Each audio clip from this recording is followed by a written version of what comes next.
Bienvenidos al podcast de la UAM Coajimalpa, que te llevará a explorar los límites del conocimiento. En cada episodio navegaremos por las aguas del nuevo aprendizaje, exploraremos las fronteras de la ciencia, nos sumergiremos en las corrientes de la educación y la tecnología, elevaremos la innovación a nuevas alturas. Este es el podcast donde el conocimiento no tiene límites. Prepárate para desatar tu curiosidad y sumergirte en un océano de descubrimientos. Conéctate con nosotros, porque el futuro comienza aquí, en la UAM Coajimalpa. Hola, muy buenas tardes. Es un gusto para la Coordinación de Innovación de la UAM Coajimalpa darles la más cordial bienvenida a nuestra última conferencia del ciclo de conferencias sobre innovación educativa, inteligencia artificial aplicada a la educación. A través de la jefatura del proyecto de innovación docente, les agradecemos mucho por estar el día de hoy con nosotros. Durante este tiempo hemos reflexionado sobre el tema de la inteligencia artificial y sus distintas aplicaciones en el ámbito educativo. Desde la docencia, la inteligencia artificial nos presenta una serie de retos que necesitamos superar a partir del conocimiento y el acercamiento objetivo hacia las diferentes herramientas para hacer un uso informado, crítico y responsable en la enseñanza. En la conferencia magistral de cierre abordaremos el tema de la docencia a la docencia IA, herramientas inteligentes en la educación. Nuestro conferencista de esta tarde es el doctor Arturo Luna Ramírez, profesor investigador en la Universidad Autónoma Metropolitana Unidad Coajimalpa, en el Departamento de Tecnologías de la Información. Es licenciado en Informática por la UNAM, maestro en Inteligencia Artificial por la Universidad Veracruzana y doctor en Ciencias de la Computación en la Escuela de Ciencias de la Computación e Ingeniería Electrónica de la Universidad de Essex, Reino Unido. Ha sido desarrollador de sistemas en los sectores público y privado. Es coordinador de programa de estudios por segunda vez de la licenciatura en Tecnologías y Sistemas de Información. Obtuvo el premio a la docencia 2020 de la DCCD de la UAM Coajimalpa. Ha pertenecido a diversas comisiones como evaluador interno en la UAM y para el Programa para el Desarrollo Profesional Docente de Tipo Superior, PRODEP. Ha publicado artículos de investigación en revistas arbitradas y congresos especializados nacionales e internacionales, así como artículos de divulgación sobre inteligencia artificial y otras áreas. Ha realizado también estancias de investigación internacionales. Es miembro del Seminario de Tecnología y Filosofía en el Instituto de Investigaciones Filosóficas de la UNAM y de la Asociación Mexicana de Computación, AMEXCOM. Actualmente dirige el proyecto Sistemas de Gestión de Riesgo Personal basado en agentes autónomos. Doctor Luna, es un gusto que nos acompañe esta tarde. Adelante con su presentación. Muchas gracias, doctora Verónica, maestro Joaquín, gracias a todo el equipo de Información e Innovación por esta invitación. Y bueno, pues vamos a comenzar sin más esta propuesta de charla para hoy, que es de la docencia a la integración, digamos, de la inteligencia artificial a la docencia, ¿no? La docencia con mayúsculas. Bueno, para comenzar vamos a seguir esta agenda que básicamente está repartida en tres momentos. En primer lugar, daremos una definición, más bien una conceptualización de lo que es la inteligencia artificial. Posteriormente hablaremos un poco de educación. Luego la integración de los sistemas inteligentes a la educación y cómo esto puede ser integrado en un marco de trabajo que nos lleve a utilizar las herramientas inteligentes, tanto las que han salido últimamente como las anteriores, que no son menos importantes, y bueno, concluiremos con alguna puntualización respecto de retos y desafíos de la inclusión de la inteligencia artificial en la educación.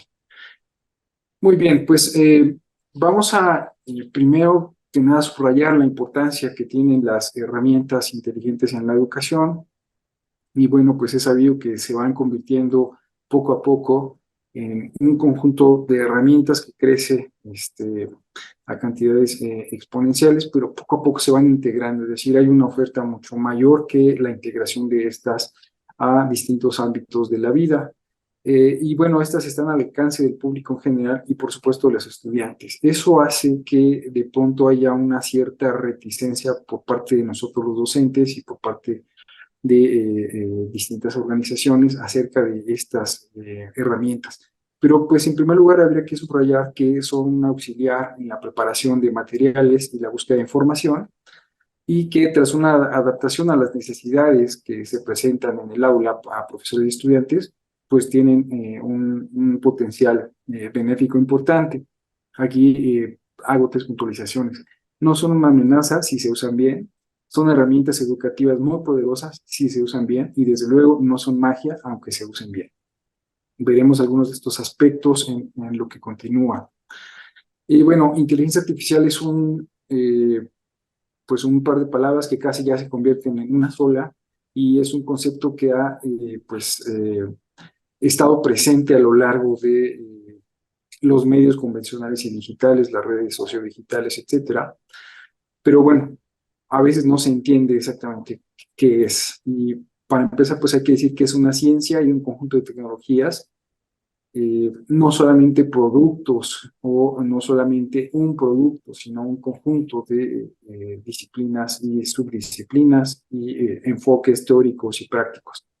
Entonces, pues se entiende este auge porque ha habido pues una serie de logros científicos y tecnológicos muy importantes. Claro, hay que decir que sobre todo estos han sido predominantemente orientados a esquemas productivos y comerciales, de ahí viene también parte de su fama, y todo esto ha sido posible por la integración de los macrodatos, las redes sociodigitales, los esquemas de nube y las plataformas también de índole digital, pero que efectivamente podríamos considerar como inteligencia artificial. En primer lugar, valga la pena subrayar que no hay como tal una definición, si lo hubo en el pasado, ya no hay como tal una definición que deje a todos contentos, que unifique el área, pero podríamos identificar ciertas ideas clave que subyacen al término, a la disciplina, a la ciencia. Y es la creación de dispositivos encarnados en distintas materialidades capaces de conducta inteligente, ya sea real o simulada. Esto es lo que distingue a la inteligencia artificial, es decir, se trata de entender la inteligencia, pero también de reproducir ciertos mecanismos en distintas materialidades con el objetivo de que muestren una conducta, como decía, ya sea real o simulada. Hay 3 momentos que podemos identificar. Desde luego, la cuestión histórica es mucho más profunda. Aquí trato de sintetizar de manera un poco apretada, pero la inteligencia artificial clásica, por ejemplo, comenzó con la hipótesis del símbolo físico, que así se llamó, y partía de la observación siguiente, la hipótesis siguiente. El pensamiento es una manipulación de símbolos. Por lo tanto, si tenemos dispositivos electromecánicos o electrónicos que pueden hacer una manipulación de símbolos, pues no dista mucho de pensar la idea de que computar es igual a pensar, justamente, ¿no? Entonces, esta es el primer momento de la inteligencia artificial clásica. Claro, de aquí se desprende lo que se llama la inteligencia artificial débil y la fuerte, ¿no? Cuya exigencia en la segunda es que haya no una simulación, sino una reproducción verdadera de esquemas de pensamiento, que, bueno, distamos todavía mucho de estar ahí. Luego viene otro momento que se llama la inteligencia artificial situada, donde hay un particular interés porque los dispositivos o agentes inteligentes tomen el universo, el mundo, el ambiente donde están insertos, que puede ser virtual o físico, como el molde para poder representar o ajustar su comportamiento. Y finalmente, bueno, tenemos la avasalladora presencia de la inteligencia artificial no homogénea, aunque lo es un tanto, pero sobre todo hegemónica, era la palabra que más se ajusta a esto y que estaba buscando, que es la inteligencia artificial actual, cuyo motor es el uso intensivo de datos, los modelos matemáticos y pues descansa en amplios recursos de cómputo económicos, desde luego, y la telemática, que es la que la hace posible. Partiendo de esto, entonces, pues algunas definiciones que aquí ofrezco y que serán, digamos, relevantes para lo que sigue del resto de la charla, es la primera: habilidad de una computadora de realizar tareas comúnmente asociadas con las de seres inteligentes. Y esta definición me gusta porque aquí tenemos una situación, digamos, no homocéntrica, que es seres inteligentes. Es decir, pues también caben aquí animales y desde luego otros dispositivos. El estudio de cómo hacer que las máquinas realicen tareas en las cuales por ahora las personas son mejores. Bueno, pues esto está en boga porque con la inteligencia artificial generativa, pues sabemos que las máquinas pueden realizar ciertas tareas mucho mejor que nosotros, pero pues hay otras en las que tienen un rendimiento todavía bastante deficiente y hay otras que ni siquiera se han planteado las cuestiones. Y finalmente, la última que presento aquí tiene que ver con el estudio de la inteligencia natural por medios artificiales. Me parece lo suficientemente amplia, y dirán algunos colegas también, lo suficientemente difusa o nebulosa, pero permite plantear un horizonte mucho más grande al pensar justamente en el estudio de la inteligencia que tenemos ya como evidencia, que es la natural, por distintos medios que ahora podemos pensar en computadoras, quizá más tarde en computadoras cuánticas u otro tipo de dispositivos. Muy bien, partiendo de esto, entonces, aquí pretendo señalar de manera muy breve y muy apretada un pequeño universo de lo que es la inteligencia artificial. Desde luego faltan muchísimas subdisciplinas como la robótica, que no la puse aquí, pero bueno, pues tenemos la inteligencia artificial como tal, como un paraguas muy amplio que cobija a varias subdisciplinas como la del procesamiento del lenguaje natural o tecnologías del habla. El aprendizaje automático, desde luego, dentro del cual están las redes neuronales artificiales y dentro de las cuales están pues, los enfoques de redes profundas, redes de aprendizaje profundo. Y en la intersección de todas estas, que claro, aquí la muestro de manera un poco exagerada, está la inteligencia artificial generativa, que es la que seguramente despierta mucho interés y convoca pláticas como esta. Valga la pena decir entonces, a la luz de este pequeño esquema, que la inteligencia artificial como disciplina, como ciencia, pues es algo mucho más amplio que el puro aprendizaje automático, el procesamiento del lenguaje natural, y desde luego esto también es más amplio que la inteligencia artificial generativa, sin menoscabo de los avances tan sorprendentes que estamos presenciando.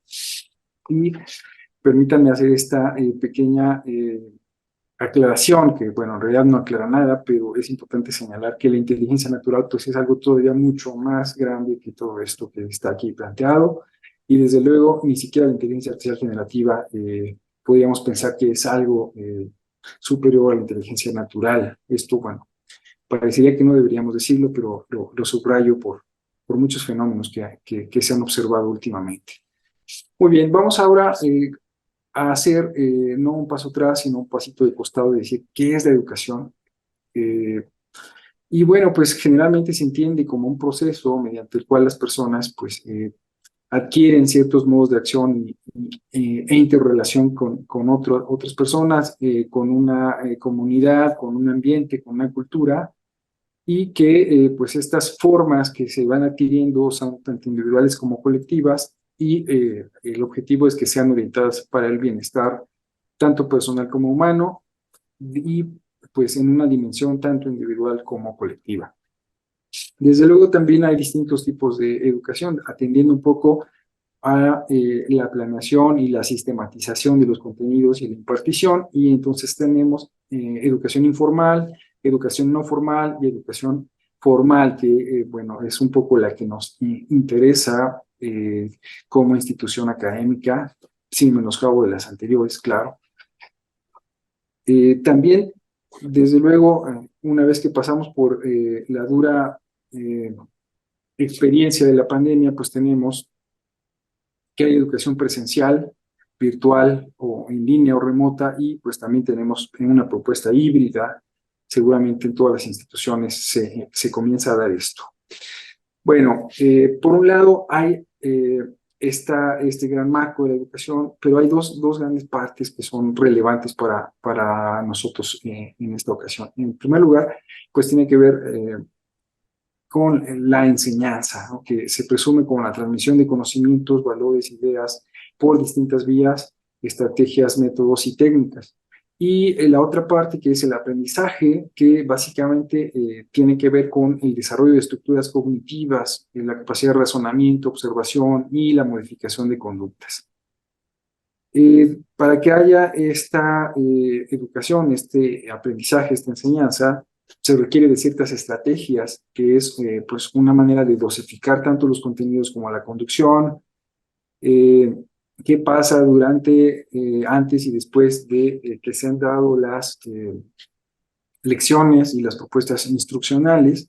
Y otra cosa que es importante, que es la evaluación, y bueno, aquí me remito un poco a un colega de mi departamento, el doctor Tiburcio Moreno, quien ha planteado a través de distintos escritos en un libro en particular, que la evaluación tiene que, necesariamente tiene que pasar por convertirse en una experiencia de aprendizaje, y entonces tenemos pues una, digamos, doble arista, la evaluación del aprendizaje, como comúnmente lo tenemos, exámenes, pruebas, cuestionarios, etcétera, pero también una evaluación para el aprendizaje, para justamente hacer esto, que sea una experiencia más de aprendizaje y que al mismo tiempo nos dé o nos reporte información suficiente para hacer una retroalimentación. Muy bien, a la luz de este pequeño marco que muy apretadamente he dado, pues tenemos pues, que preguntarnos sobre cuál es la importancia de las herramientas digitales que pueden ser aplicadas a este proceso de la docencia, a la enseñanza y el aprendizaje. En primer lugar, pues están los llamados ambientes de aprendizaje, que nos permiten tener materiales didácticos a la mano, implementar sistemas de gestión de la enseñanza, como las famosas plataformas, como la que tenemos aquí en Coajimalpa, Moodle, que se denomina Ubiqua, y bueno, nos permiten tener procesos de realimentación o retroalimentación y llevar una manera sistemática, aunque claro es limitada, la evaluación y la interacción entre los que participan de la educación.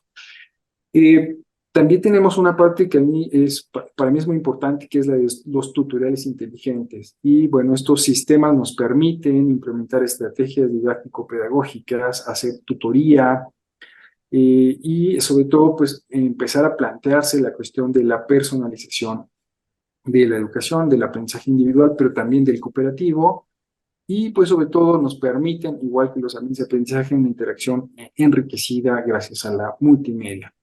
Finalmente, también una herramienta muy importante es pues la capacidad de realizar la analítica del proceso de enseñanza-aprendizaje, de las interacciones, etcétera, y pues esto básicamente es el uso de estadística y técnicas de inteligencia artificial, básicamente de aprendizaje automático para el análisis de datos, que nos permite llevar una monitorización, colectar datos, hacer diagnósticos o estimaciones, y pues esto nos da un insumo para hacer una mejor toma de decisiones en los distintos aspectos y niveles de la educación. Dicho lo cual, vamos a hacer una pequeña revisión sobre las herramientas digitales educativas. Por ahí de los 50 al 70 se conocía esto un poco como la enseñanza asistida por computadora, y que va muy de la mano con el desarrollo de la tecnología de la computación, porque, bueno, pues en un principio teníamos programas lineales, es decir, era el mismo contenido y asumía que el usuario, el estudiante, era el mismo y tenía las mismas capacidades, y entonces había que hacérsele pasar por las mismas experiencias para obtener los mismos resultados. Y eso también pues era porque los programas de ese entonces eran monolíticos, no había una fragmentación en ellos, y eso empezó a cambiar a medida que también esos programas se hicieron estructurados, ya no solamente un solo código, sino códigos que podrían atender un cierto problema y en conjunto resolver un problema más grande. Y surgieron los programas ramificados que ya permitían cierta interacción con los estudiantes. Y esto culmina en esa etapa con los sistemas generativos que le proponen al estudiante ciertos problemas para que pueda resolverlos, y a partir de ahí realizar su aprendizaje con una cierta intención de inmiscuirlo en su proceso. Por ahí de la década de los 80 es cuando se empieza a vincular un poco más la inteligencia artificial con los sistemas tutoriales inteligentes de ese entonces, que estaban, pues digamos, presentando secuencias de información de contenidos con un grado de autonomía y con un grado de personalización mayor. Y desde luego, pues la explosión que representó el hipertexto, la telemática, el desarrollo de la telemática, la web 2.0, las redes sociodigitales, el Internet de las cosas o el cómputo ubicuo, los macrodatos, las capacidades mayores de realizar analítica y técnicas para realizarla, culminando pues con lo que hoy en día está en boga, que es la realidad aumentada, con una de las etapas más interesantes de la inteligencia artificial, que es la generativa justamente. Bueno, pues hay una serie de desarrollos que se dan en estos años desde los sistemas tutoriales inteligentes, mejores plataformas de gestión del aprendizaje, la tutoría virtual, los cursos masivos, ¿no? Como los MOOC, que pueden atender a una vastedad de personas, y una tutoría más avanzada que conjunta tecnologías del habla, visión y análisis y predicción. Y bueno, esto ha dado además también origen pues a una verdadera constelación de propuestas, productos, enfoques y herramientas. No las voy a mencionar todas, simplemente las presento aquí porque son algunas de las más eh, reconocidas. No quiere decir que sean forzosamente las mejores, sino simplemente pues son de las más utilizadas, y que muchos de estos nombres seguramente les sonarán a ustedes.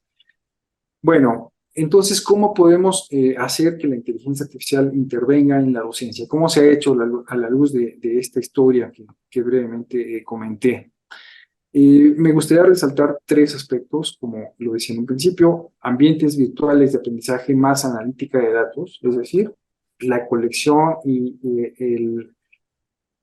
el establecimiento de un entramado, de un andamiaje, como a veces se le llama, virtual, que me permite tener contacto, me permite ofrecer materiales y demás, más la analítica de las relaciones, de los datos, de las actividades que ahí confluyen.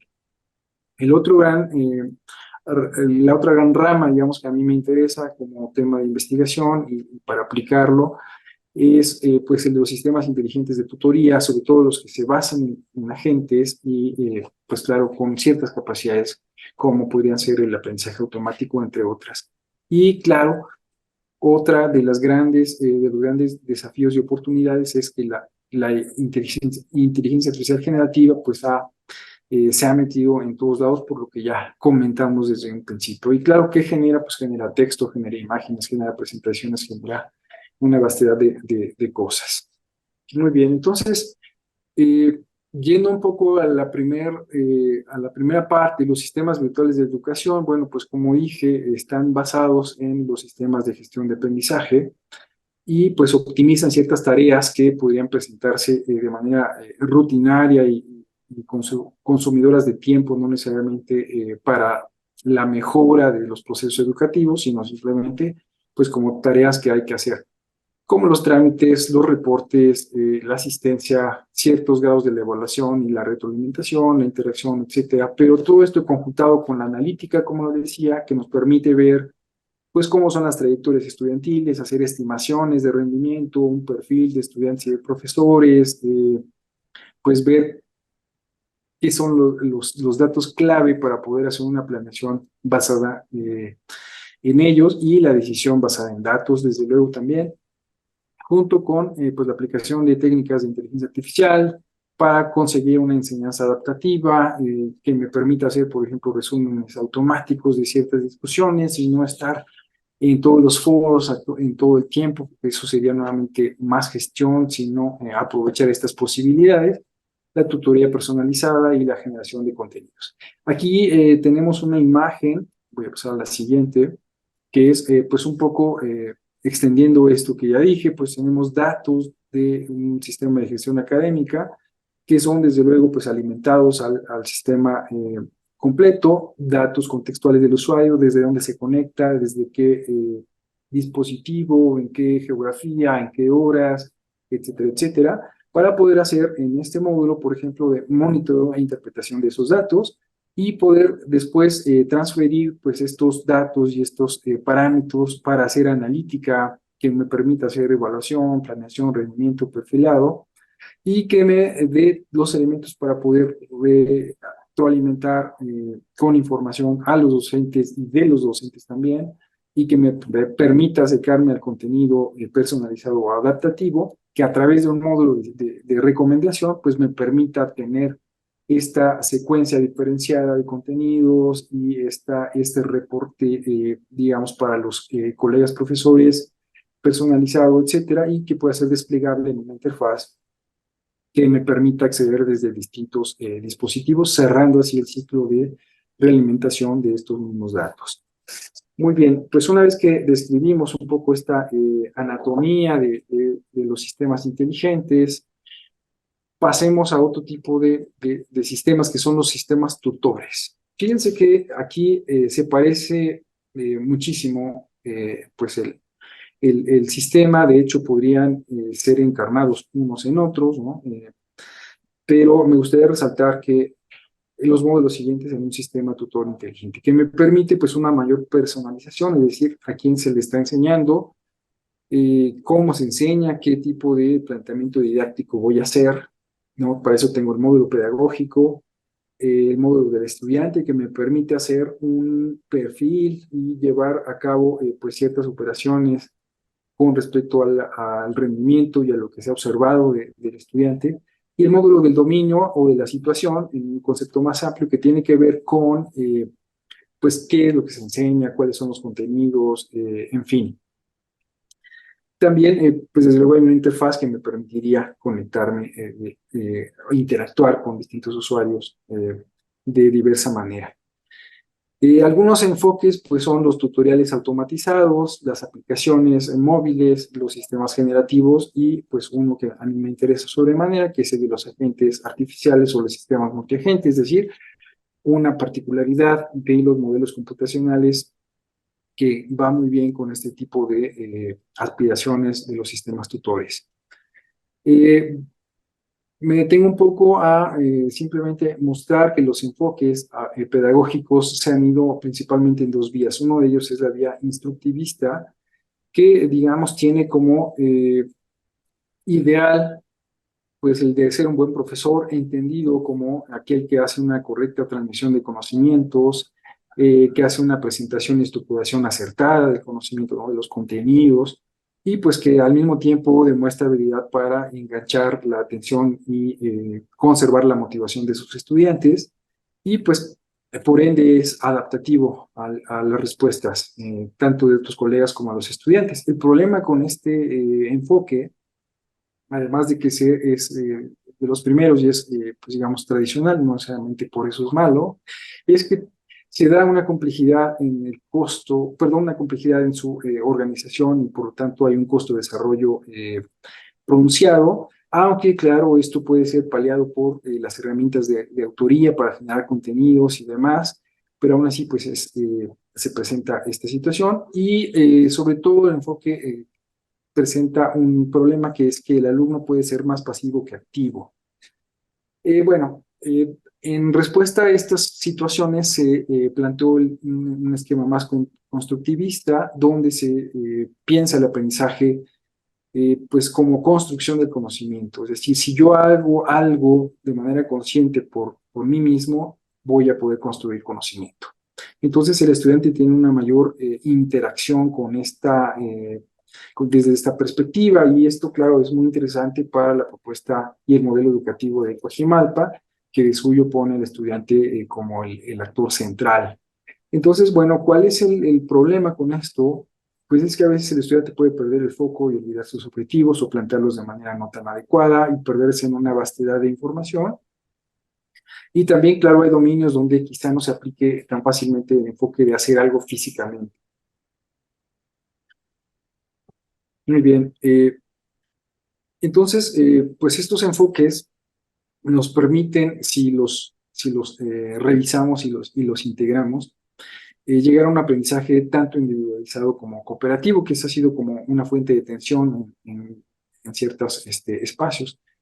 Pero bueno, finalmente con estos sistemas, pues puedo tener, dicen algunos críticos, pues el privilegio de lo individualizado, porque con la hipermedia, pues le puedo presentar una vastedad de contenidos al estudiante de manera individual. Sin embargo, pues esto no es necesariamente del todo correcto, y no tanto correcto, sino más bien hay otras posibilidades gracias precisamente a la hipermedia, como que podemos tener lo que hemos vivido en las redes sociodigitales y las tecnologías inmersivas, que es el privilegiar la cooperación, no solo la competencia, la resolución de problemas conjunta, y claro, pues también puedo hacer un debate y una crítica de trabajos y explicar las soluciones tanto de lo que otros hacen como lo que yo he hecho. ¿Cuál es digamos, el costo de esto? Pues que requiere un seguimiento continuo y mayores actividades de motivación y verificación por parte del docente. Vamos a empezar a pensar que el docente pues está obligado a cambiar ciertos aspectos de su docencia en pro de una mejora y además pues para poder adaptarla a las facilidades que nos permite la tecnología y dejar de hacer cosas, dejarle a la tecnología hacer cosas que le restan tiempo y que no son tan importantes y que si las puede hacer una máquina, pues qué mejor que lo haga una máquina. Hay otra cosa que también necesita este enfoque, que es la curaduría de fuentes de información. Eso es muy importante. Seguramente muchos profesores experimentan que hay estudiantes que recurren a ciertas fuentes porque les parecen atractivas, pero no necesariamente son las más adecuadas, ni tienen la información o no son tan rigurosas como deberían serlo para ciertas etapas de aproximación y de construcción de conocimiento. Muy bien, paso entonces a la propuesta que les decía, a mí me interesa, es la de los agentes artificiales, y esto es por las ventajas que confiere, que voy a tratar de transmitirlas hacia ustedes enseguida. Primero que nada, un agente pues es un modelo de cómputo, pero que tiene ciertas características. Como tal, la definición pues es que tenemos un programa que tiene una interacción con un medio donde está dispuesto, que puede ser un medio físico o un medio virtual, lo percibe y lo modifica a través de ciertas acciones, pero sobre todo tiene el cumplimiento de un propósito de diseño. Y por eso se tiene que dotar a este tipo de sistemas con características que no están necesariamente presentes desde el enfoque teórico en el que son construidos en los programas, por ejemplo, orientados a objetos o bien bajo otro esquema. Y estas características son, pues, la autonomía, la persistencia, la reactividad, la proactividad y algunas otras, pero junto con ellas la habilidad social. También es necesario decir que la gente ejecuta sus tareas explotando los limitados recursos a su alcance, y que estos pueden ser cognitivos o físicos, si está en la red o si no está en la red, si tiene determinada capacidad de cómputo o no, pero además si tiene un modelo de deliberación más o menos complejo. Una noción débil de agente nos remite pues, a un agente reactivo que tiene, digamos, una manera de ser implementado a través de un conjunto de reglas, condición, acción.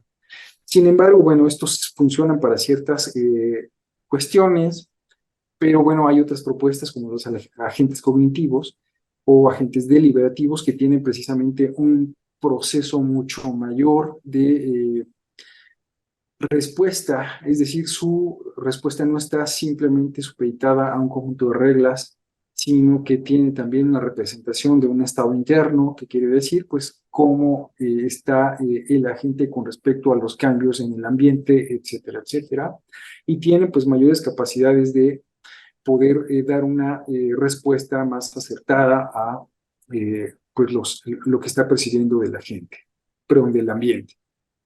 Y entonces, ¿cómo puedo utilizar los agentes artificiales en la docencia y para qué me servirían? Bueno, me pueden dotar de una adaptabilidad mayor porque nos pueden dar secuencias diferenciadas y además tener una cierta retroalimentación del profesor y del estudiante y generar ejercicios y problemas también ad hoc a la experiencia que se está viviendo. Además tienen un módulo importante o pueden tenerlo justamente como decía anteriormente, la deliberación.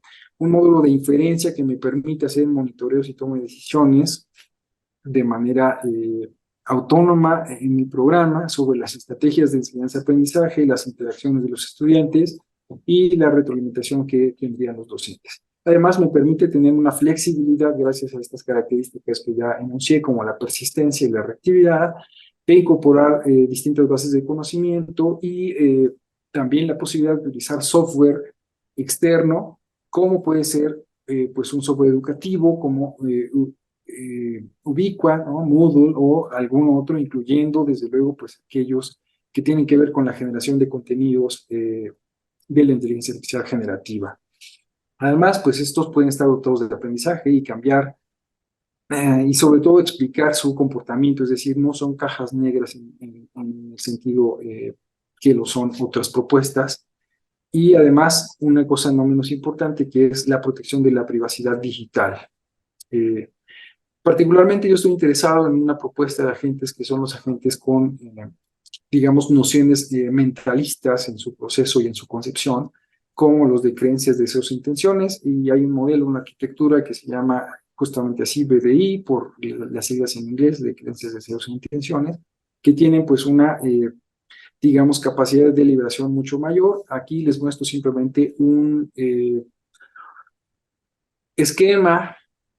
No pretendo explicarlo en ese momento, simplemente pues lo que quiero dar a entender es que hay una mucho mayor robustez en cuanto a la deliberación y en cuanto a la toma de decisiones de estos agentes, y me permite al mismo tiempo tener capacidades reactivas y adaptativas. Bueno, partiendo de esto, entonces, voy a mostrarles un pequeñísimo ejemplo, voy a hablarles de un pequeño ejemplo que hemos estado trabajando en el departamento. Concretamente, pues va en una etapa muy, muy temprana, donde apenas se pudo realizar pues una interacción entre un lenguaje de una plataforma realmente de creación de agentes, de este tipo de agentes, con un entorno de desarrollo web. Estas características presentes que son deseables en los tutores y que están presentes en este, pues es que en sí es una plataforma de tutoría, no solamente un tutor, sino una plataforma, porque se puede aplicar a distintos dominios. En este caso, este está pensado en el dominio de la enseñanza de la música, orientado principalmente para niños, y pues enseña ciertos conceptos básicos como la escala diatónica, el sonido, los acordes, el ritmo, y bueno, pues busca integrar el enfoque instructivo y el constructivista, y bueno, se basa en propuestas pedagógicas como la de Talento Suzuki y Kodali, que hacen énfasis en la observación, imitación, repetición y el entrenamiento del oído. Y bueno, esto también fue principalmente la primera propuesta realizada mediante un trabajo de proyecto terminal, y bueno, pues valga la felicitación para el estudiante Alberto Mito Rocha, de la licenciatura en Tecnología de Sistemas de Información, que además se hizo acreedor al diploma a la investigación en el 2022, justamente por esta integración que hizo de estos dos plataformas para sentar las bases para el desarrollo de este tutor. Bueno, es un poco de lo que queríamos darles acerca de pues este tipo de tutorías. Hay otras propuestas que tienen, por ejemplo, interacción con plataformas de mensajería instantánea y que, bueno, pueden fácilmente diseminarse entre los estudiantes y el público interesado con fines educativos o formativos a distintos niveles. Les muestro este esquema que yo sé que puede parecer demasiado atiborrado. No es un dibujo, es un diagrama de ingeniería. No lo voy a explicar todo, pero valga la pena decir que, por ejemplo, aquí tenemos uno que se llama control escolar, un agente que, pues, desde luego puede ser representado y puede ser puede interaccionar con sistemas como Moodle, y puede llevar la gestión utilizando ya toda esa plataforma.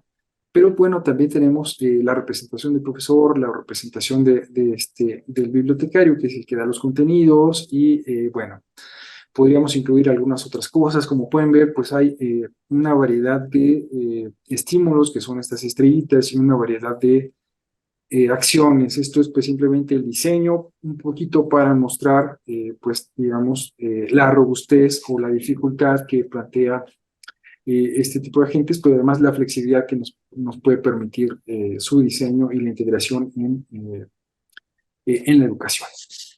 Muy bien, pues ahora me gustaría pasar a la tercera, un poco acercarme a la tercera de las ramas que planteé, en un principio, y a la luz de las siguientes consideraciones.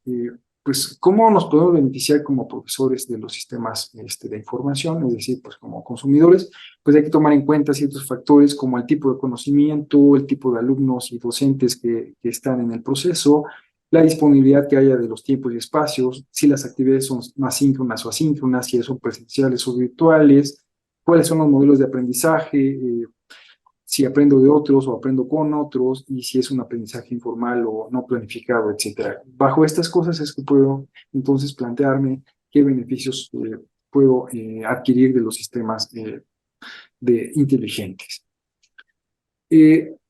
Pero me gustaría también llamar la atención y hacer pues también una invitación al trabajo colaborativo.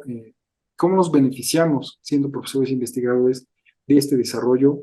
Obviamente no todos vamos a hacer desarrollo tecnológico en el sentido de programación e implementación, sino de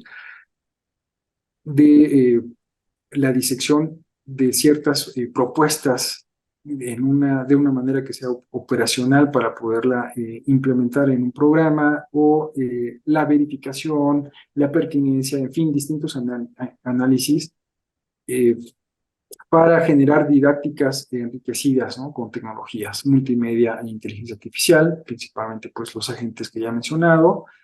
Y bueno, una cosa importantísima que es disminuir o algo mejor que eso, que es hacer conscientes los distintos sesgos, como los sesgos de datos, de dominio y de cultura que existen, que lejos de quitarlos, más bien habría que hacerlos justamente pues explícitos para saber desde qué base cultural estamos interactuando y a quién quién va a ser el receptor de estas interacciones.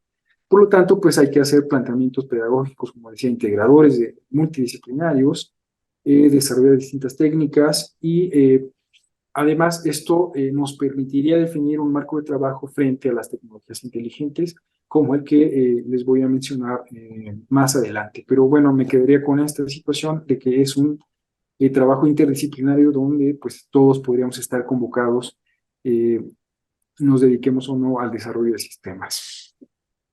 Bueno, ¿qué pasa entonces con la llamada inteligencia artificial generativa? Que muchas veces es lo que se considera como la inteligencia artificial o las inteligencias artificiales, pero ya he mencionado pues que hay una variedad y hay una pues mucha más profunda distinción de los sistemas de inteligencia artificial. Desde luego es una tecnología disruptiva y lo es en dos sentidos. Por un lado, por su naturaleza, dijéramos su artificialidad, y por el otro lado, por nuestra naturaleza, la naturaleza de los usuarios.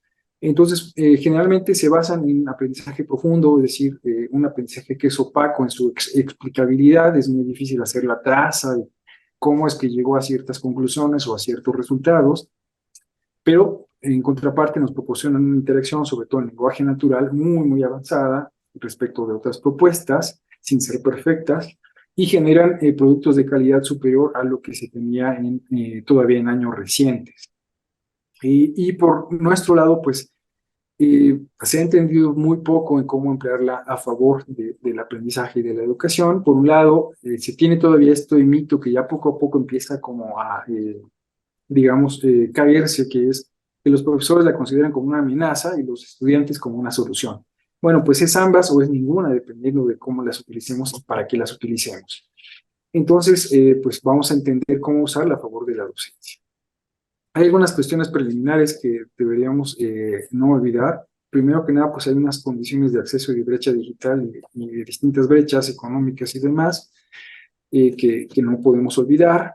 Desde luego que el docente tiene que ejercer un papel protagónico y por lo tanto la inteligencia artificial, sea generativa o no, es un complemento y no un sustituto. Por lo tanto, el trabajo personal del alumno debe ser sumado al trabajo de la clase, debe haber un proceso interesante de retroalimentación, también nuevamente como complemento, no como sustitución del profesor. Las herramientas de inteligencia artificial generativa pueden dar ciertos indicios de retroalimentación, pero deben ser todo el tiempo revisados, como veremos a continuación.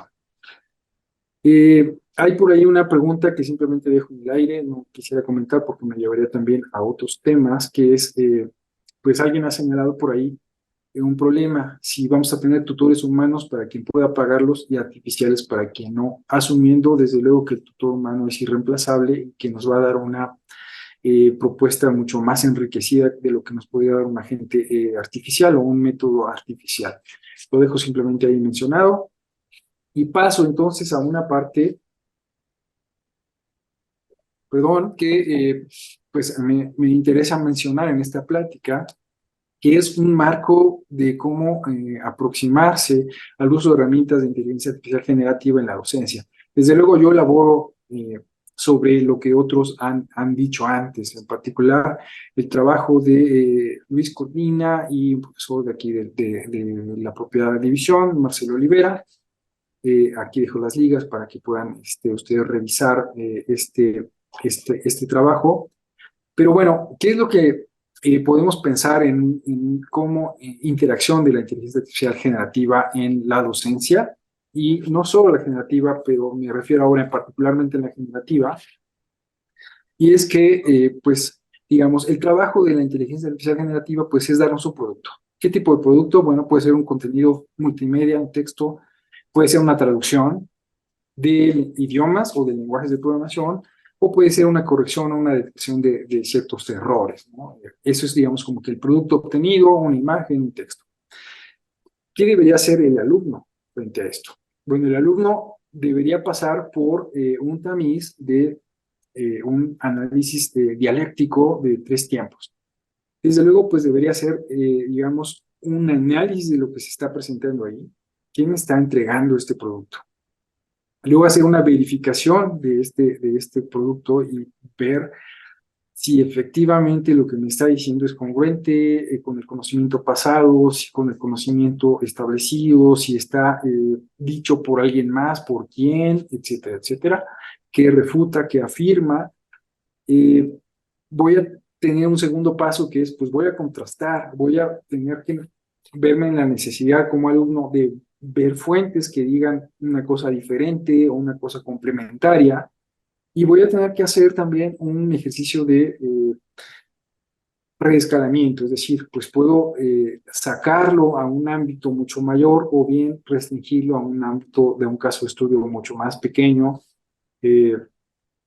Voy a necesitar también hacer una profundización de ciertos aspectos o de ciertas aristas que me está presentando el problema, sea económica o de otra índole un poco más técnica, optimización, etcétera. O voy a, pues, ir más allá de lo que me está presentando esto. En general, pues, digamos, esto es ir un paso más allá o muchos pasos más allá para poder llegar ya en la tercera parte de la dialéctica, ¿no? Llegamos a la síntesis, que es la elaboración, reelaboración del contenido. ¿Cómo puedo yo enriquecerlo con todo esto que ya dije? Corregirlo, juzgarlo, para poder aspirar a tener un producto nuevo y quizá nuevo conocimiento. Eso es, digamos, lo que se debería hacer como alumno frente a un producto obtenido de una inteligencia artificial generativa y no tomarla tal cual. Vamos a dar unos ejemplos más adelante de por qué esto es necesario, pero vamos a analizar antes qué le toca al profesor.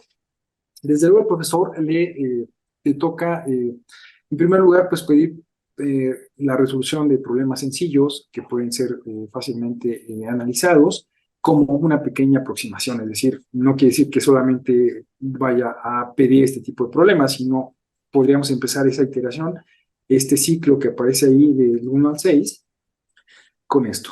Y además, pues debería generar, es decir, ya él como usuario, material de análisis del 1 al 6, o sea, pasando por esas etapas, y claro, hacer un análisis crítico de esos materiales que se generan. ¿Qué materiales podría, o cómo podría utilizar un docente estas herramientas? Pues primero como una fuente de lluvia de ideas, ¿no? Dame ciertas ideas sobre estos temas, ¿no? No porque no los tenga el profesor, sino porque la capacidad de respuesta es casi instantánea en muchos sentidos. Claro, hay que pasar por esto, porque si no, pues no se puede utilizar de manera adecuada.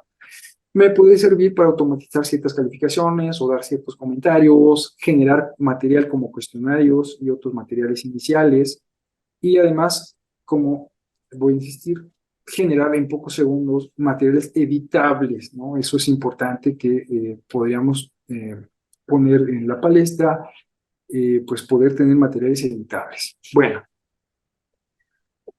vamos a dar algunos ejemplos de cómo se debería, o más bien no de cómo se utiliza este esquema, sino cuál es la necesidad de utilizar este esquema.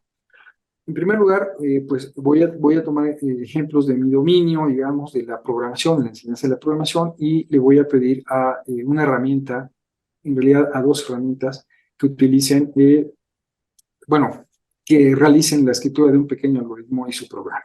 Entonces, en primer lugar, yo le pedí a dos de ellos que hicieran un algoritmo para resolver este problema.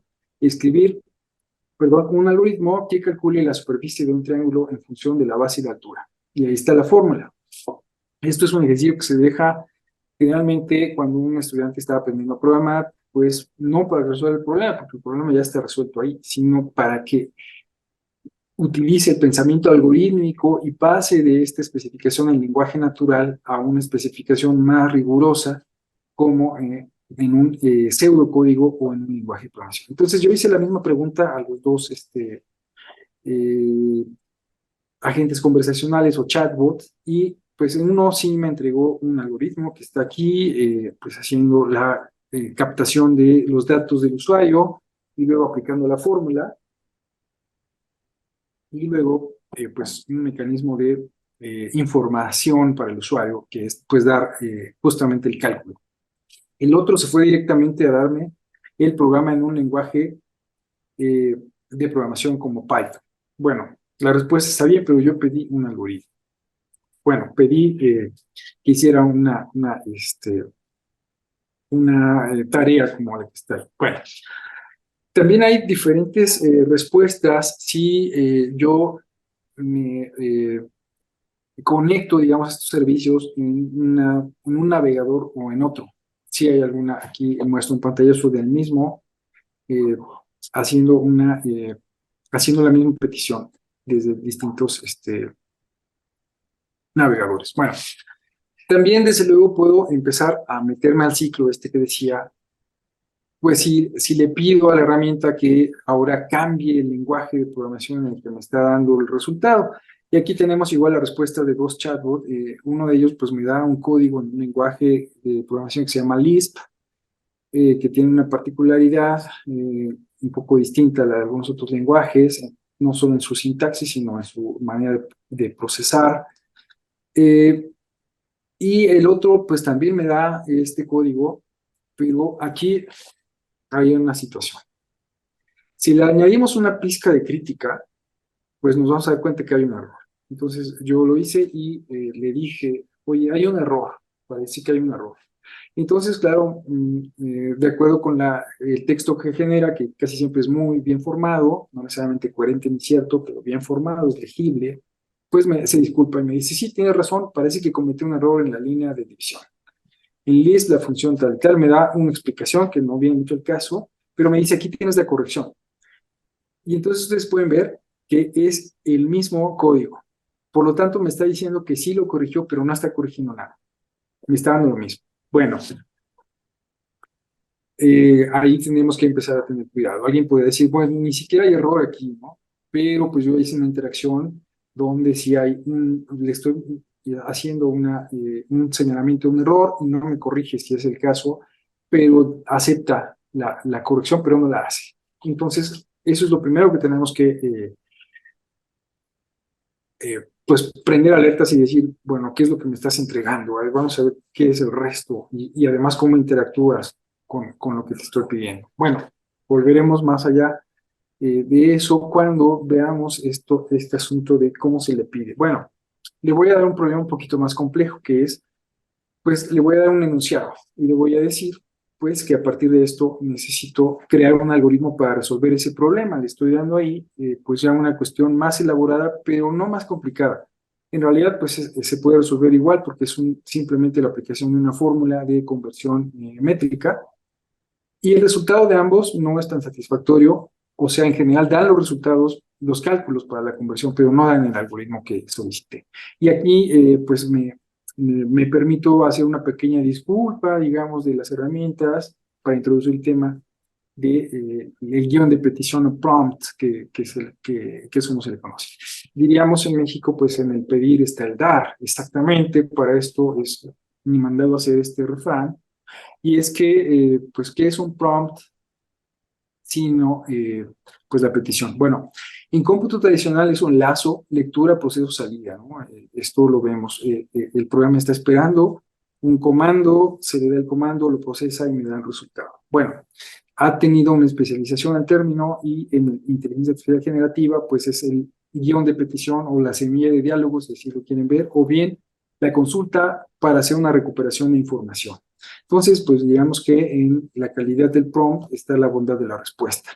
Y bueno, aquí dejo también algunas ligas, porque pues no está tan sencillo, digamos, de primera intención interactuar con estas herramientas, puesto que pues tienen una manera de procesar las cosas, y hay que darles también muchas claves para que la respuesta sea mucho mejor.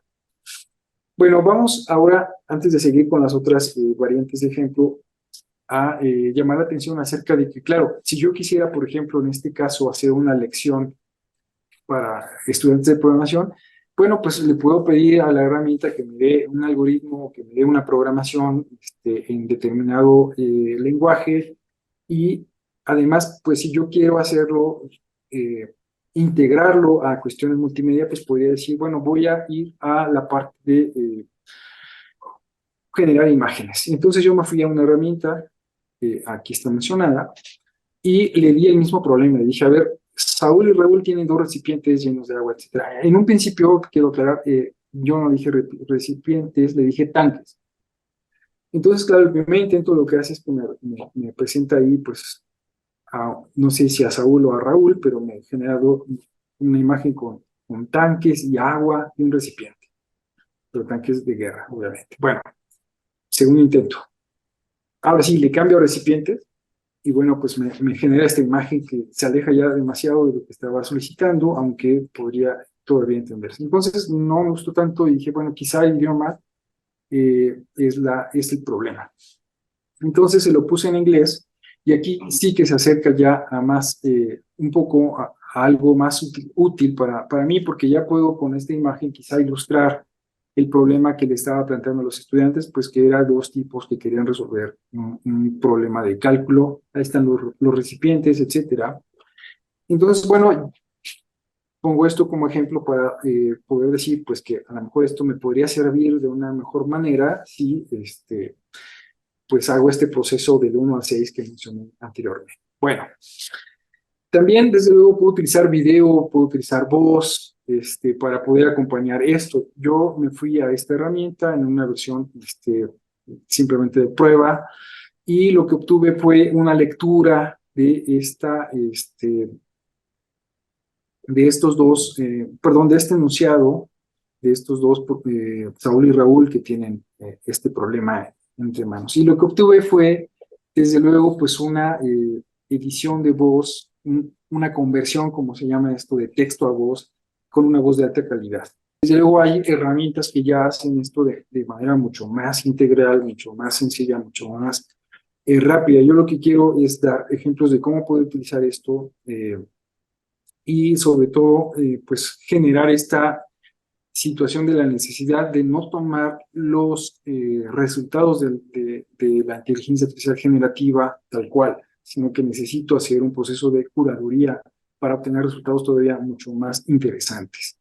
Bueno, hay otro ejercicio que yo le planteé a este conversor de texto a voz, pero bueno, aquí hay algunas situaciones, ¿no? Yo tengo que darle el texto tal cual, porque lo va a convertir tal cual, por lo tanto, la fórmula la tengo que, digamos, expresar en lenguaje natural. Entonces, pues lo que tengo que decirle no es la fórmula como tal, sino tengo que decirle superficie igual a un medio, el igual si lo lee, algunos símbolos sí los lee, pero otros no. Entonces es mejor darle todo el texto que yo quiero representar. Bien, entonces pues ya tenemos aquí tres opciones: generar código, generar un algoritmo, integrarlo con una imagen ad hoc, y además hacer alguna lectura. ¿Podría hacer un video? Sí, podría hacer una composición de este video con estas mismas herramientas que he planteado, pero bueno, eso lo dejo como ejercicio al docente. Vamos a revisar otro tipo de cuestiones que tienen que ver pues, con este proceso dialéctico que mencioné, que va del 1 al 6 y demás. Y entonces, bueno, pues vamos a analizar las variantes de un código, aproximándonos un poquito más hacia un grado de complejidad mayor, que además a veces es solicitado a los estudiantes. Entonces aquí yo le digo a uno de los chats, crea 3 variantes de este fragmento de código. Le estoy pasando un código y además le explico que esto que está dentro de los pico paréntesis, pues es una expresión lógica. Entonces pone una expresión lógica. Y pues me da ciertas variantes. Yo le pedí 3 variantes, me da 1, 2 variantes, me dice, por ejemplo, aquí, while, variable verdadera, entonces asume que esta variable verdadera pues es una expresión lógica, esto es evaluable a falso verdadero, por lo tanto pues es algo interesante y pues mantiene la estructura que yo di.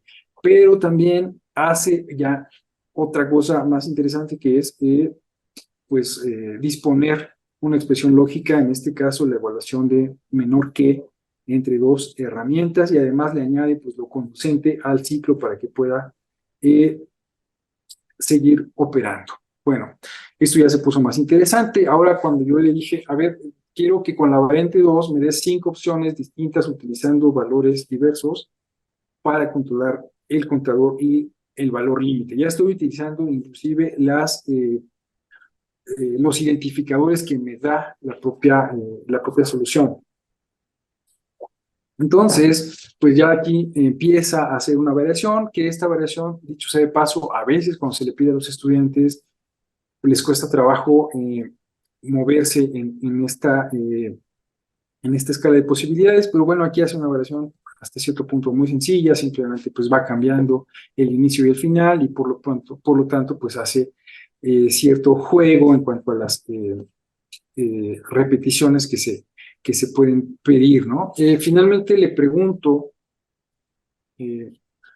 oye, en la variante 5, justamente esta que tenemos acá, que va del 100 al 105, ¿cuántas veces se ejecutará uno de las funciones que se mandan llamar, que se llama haz algo, que yo se la di desde un principio?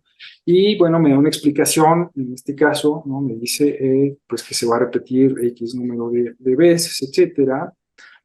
He de decir que estos generadores de contenido no tienen en sus versiones más conocidas y libres, no libres, gratuitas, no tienen mucha capacidad matemática, puesto que lo que hacen no es computación matemática, lo que hacen es predicción de palabras en un esquema, en una ventana de palabras, de miles de palabras, y por lo tanto lo que hacen es composición de texto. Entonces no necesariamente lo que me regresa es correcto. Yo tengo que verificar cuando le planteo este tipo de cosas si lo que me está dando es coherente o no. Esta es una pregunta que típicamente le haría a un estudiante que llegara con un programa de este estilo, y diría, pues a ver cuántas veces se repite aquí, y pues me da un cierto entendimiento de el código que está presentando. Bueno, lo mismo hice con este programa, pero nuevamente, insisto, puede, no sé, aquí lo da una respuesta, pero no necesariamente esta respuesta puede ser la correcta.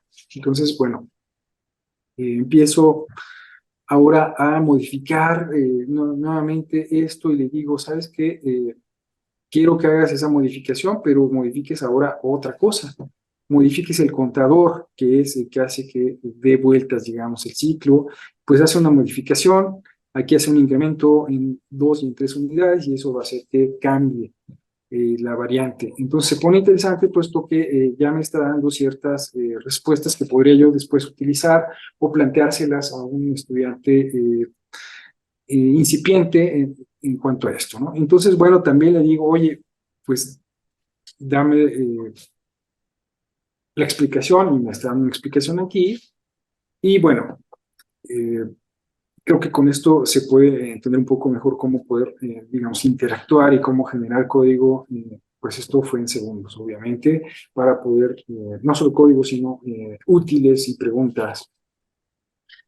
Si voy un poquito más allá, pues le puedo pedir que transforme el código de un cierto ciclo a otro ciclo, que también es una tarea muy socorrida cuando uno está aprendiendo ciclos. Y bueno, pues también me da una respuesta en ese sentido. También, yendo un poquito ya más hacia cómo lo utilizaría como docente, pues le digo, oye, crea una prueba de programación utilizando el lenguaje tal de 5 preguntas sobre un tema y utilizando ciertas estructuras en un nivel básico.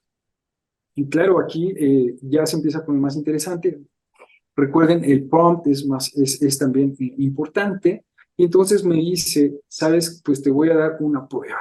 Y aquí está, o sea, un examen. Y empieza con las preguntas. Y fíjense que como tal no son preguntas. Lo que está haciendo es un fragmento de código. Pero me dice, a ver, esta prueba cubre tales y cuáles temas que están dentro de lo que yo le pedí. Y bueno, yo le digo, sí, está bien, pero pues ponle preguntas, ¿no? Entonces, ya si le pone preguntas, bueno, empieza a generar las preguntas como tal. Pero bueno, yo le dije, oye, pero ahora hazlo para un nivel más avanzado. Y suba un poquito la dificultad, no la sube tanto, pero suba un poquito la dificultad.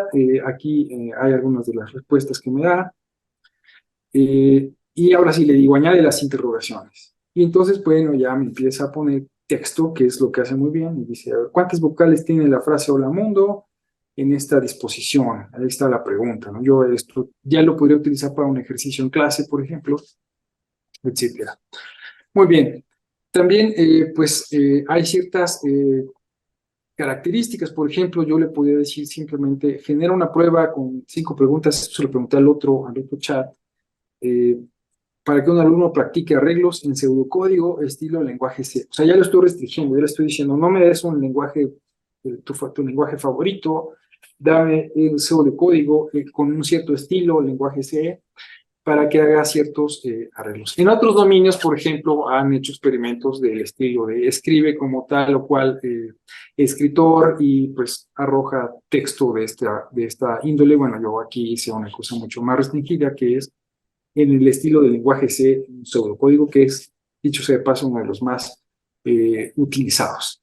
Bueno, entonces, pues aquí me da me hace 5 preguntas que pueden ustedes ver aquí.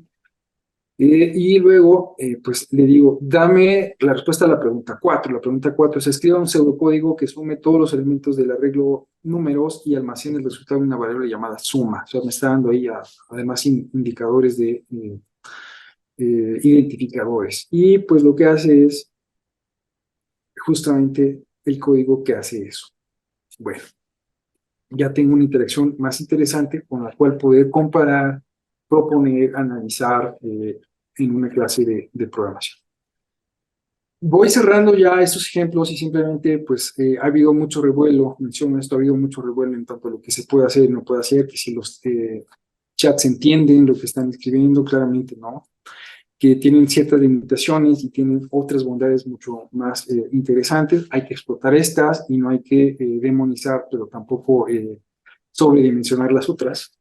Y entonces yo le dije algo acerca de poesía codificada. Yo dije, bueno, pues vamos a ver si es tan bueno programando, puedes hacer poesía codificada. Dicho sea de paso, la poesía codificada pues es un movimiento todavía muy incipiente, no hay grandes seguidores, y es hacer, digamos, una representación con pretensión poética, pero utilizando la sintaxis de algún lenguaje de programación que tenga ciertas características. Por ejemplo, como decimos en el área, debe ser interpretado, debe ser compilado. ¿Qué quiere decir? Que debe estar bien escrito de acuerdo a la sintaxis de la gramática, desde luego, del lenguaje de programación, pero además pues debe ser leído como si fuera un poema. ¿Qué realiza eso? ¿Qué problema resuelve? Bueno, hay una variante, que puede ser que sí de una salida que pueda parecer bella, que pueda ser una imagen, etcétera, o totalmente experimental y presentar un desafío intelectual, pero también la otra es simplemente puede dar cualquier salida. Lo importante es que el código sea configurado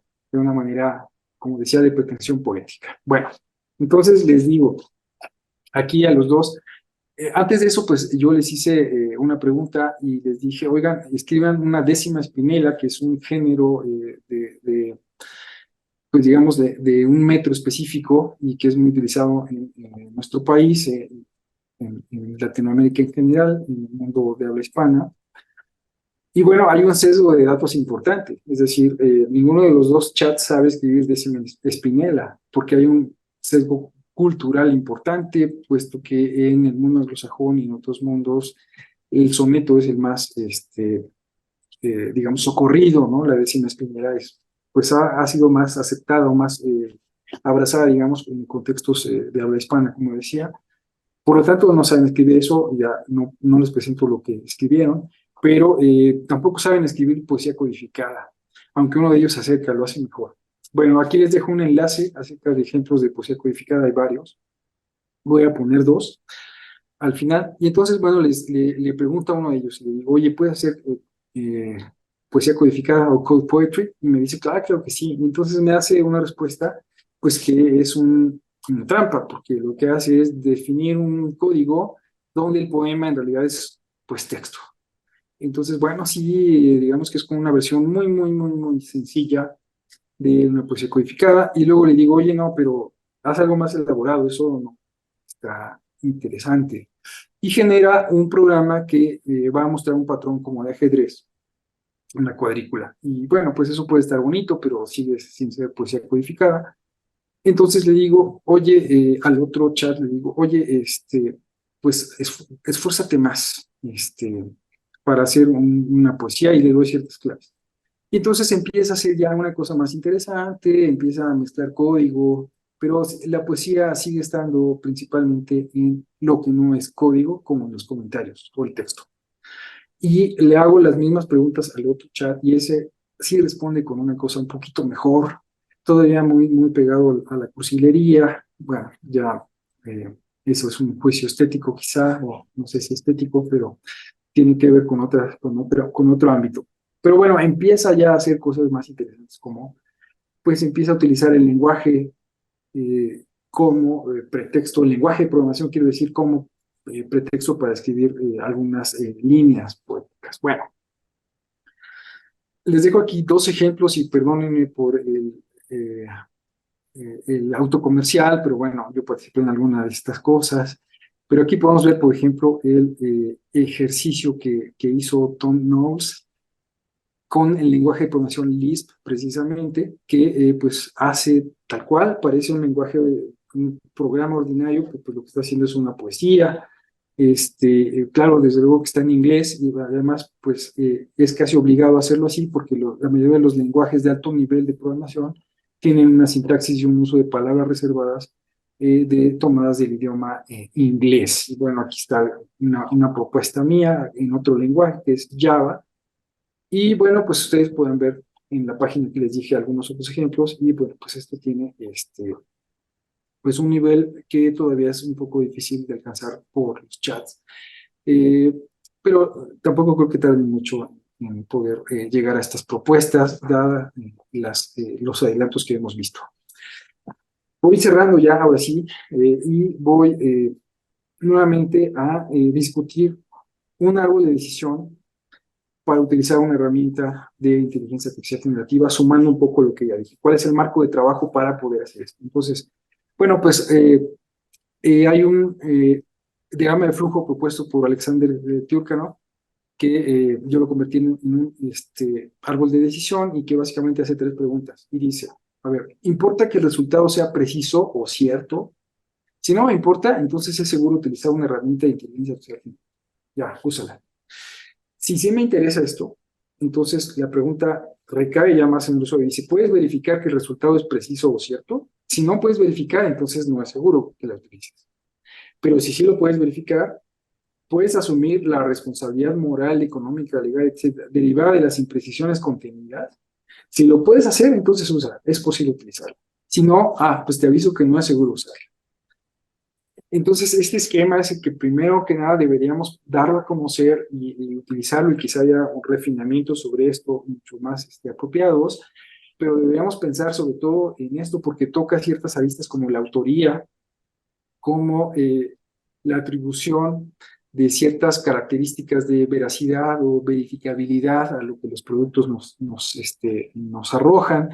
Y además, pues esto, desde luego, por la parte del alumno, pues tendría que llevarlo a la pregunta, ¿para qué usarla? Bueno, yo puedo crear contenido, puedo mejorar contenido, puedo hacer traducción de idiomas, o puedo corregir o detectar errores, esto ya lo habíamos mencionado, pero pues si paso por este árbol de decisión, puedo decir, bueno, si la voy a utilizar, pues lo puedo usar para esto. Si no me importa que el resultado sea preciso e incierto, pues igual puedo generar este tipo de productos.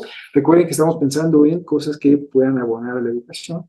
Y por la parte del profesor, pues desde luego el producto obtenido debería pasar también por su escala. Pero bueno, entonces el alumno debería decir, ¿para qué lo voy a utilizar? Y pues pasar por estos tres momentos de síntesis, antítesis, perdón, de tesis, síntesis, perdón, lo voy a decir mal, ¿no? De tesis, antítesis y síntesis, con estos 6 pasos para poder juzgar el producto si es que decido utilizar la herramienta de inteligencia artificial generativa. Y como decía el profesor, pues emplearse también en estos 3 momentos y en estos usos si es que es posible utilizar la herramienta derivada de estas 3 preguntas.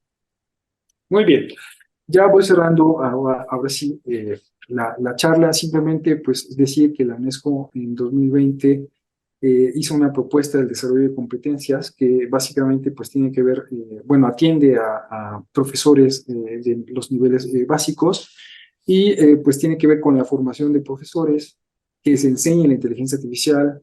Y además una cosa que a mí me gustó, que es la elaboración de los propios planes de estudios, los que responden de mejor manera al público y a las necesidades de nuestros propios docentes, instituciones y alumnos. Y bueno, pues desarrolla también unas categorías de competencias en inteligencia artificial orientadas al ser humano, al pensamiento computacional, a la tecnología en sí y pues a la creación y al diseño, ¿no? de cuestiones y materiales con espíritu creativo.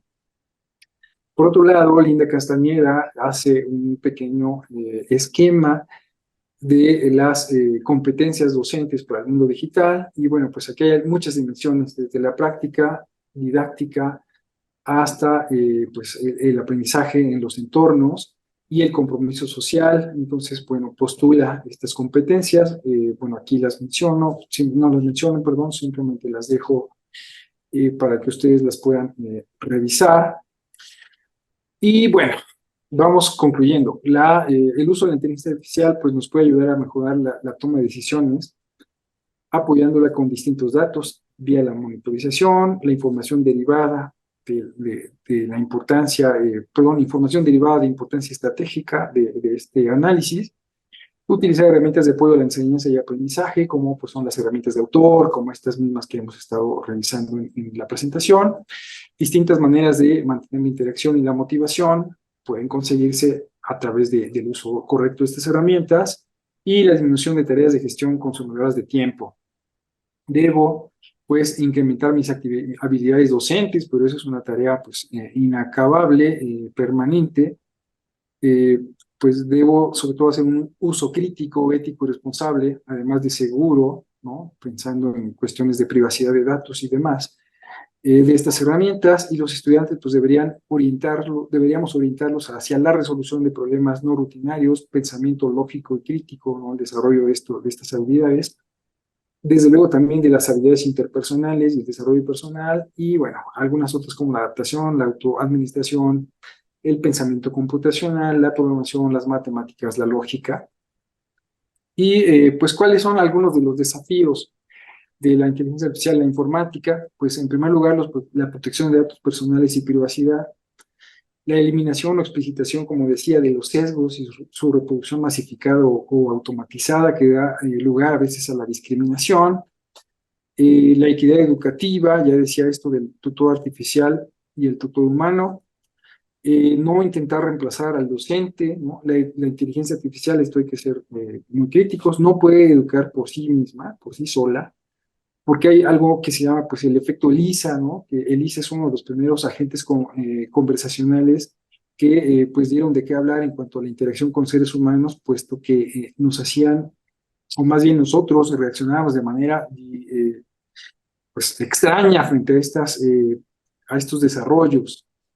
Y bueno, uno de los grandes desafíos es la transparencia y la capacidad de explicar los resultados en los sistemas de inteligencia artificial. Por eso es que promovemos que no haya cajas opacas o que por lo menos haya una cierta manera de poder explicar esos datos y que haya una autonomía pues controlada, desde luego, para que responda siempre a los fines de la educación.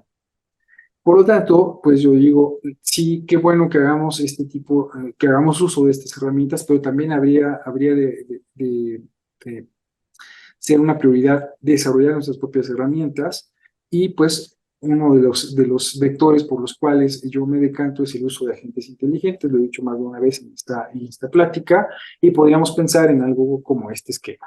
Y por acá tenemos el agente común que ya había posicionado en alguna otra diapositiva, que puede además tener imbuido el sistema de gestión de aprendizaje como módulo, como Ubiqua, y claro, tener interacción vía cómputo móvil o cómputo ubicuo, y claro, tener como habilidades pues la posibilidad de generar ambientes inmersivos y hacer uso de herramientas de inteligencia artificial generativa para poder generar acciones.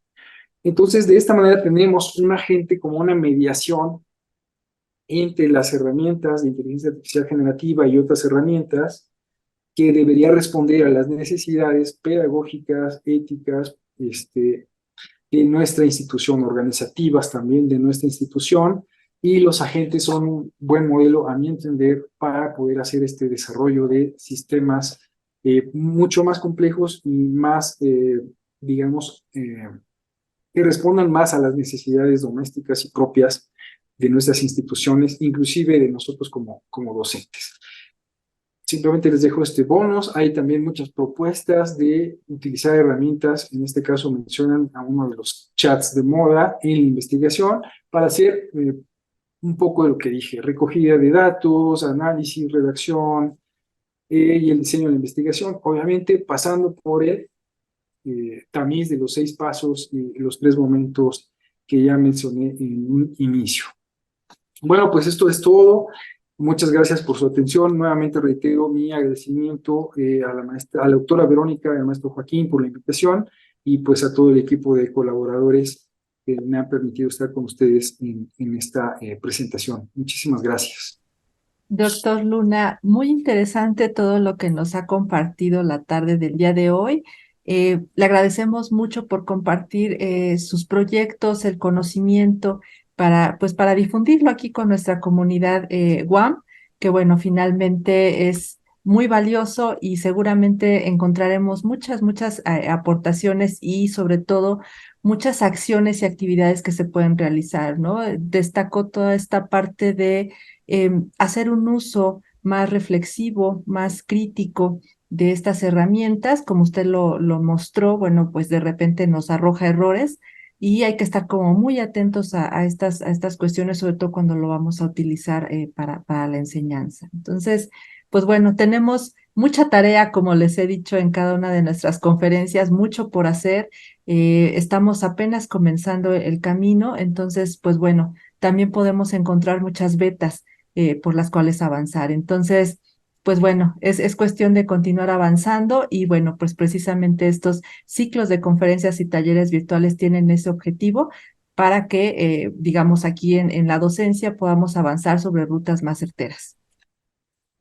Muchísimas gracias. Pues sí, hay muchas posibilidades de interacción. Ojalá que se den, y una felicitación por este esfuerzo que están Muchas haciendo. gracias, doctor. Igualmente, hasta luego. Hasta luego. Y así concluye otro emocionante viaje. Gracias por explorar con nosotros las fronteras del conocimiento en este podcast de la UAM Coajimalpa. Agradecemos tu compañía y curiosidad. Recuerda que el aprendizaje nunca termina. Siempre hay más por descubrir. Te esperamos en nuestro próximo episodio. Hasta entonces, sigue explorando, sigue aprendiendo. Adiós, desde la UAM Coajimalpa. UAM Podcast.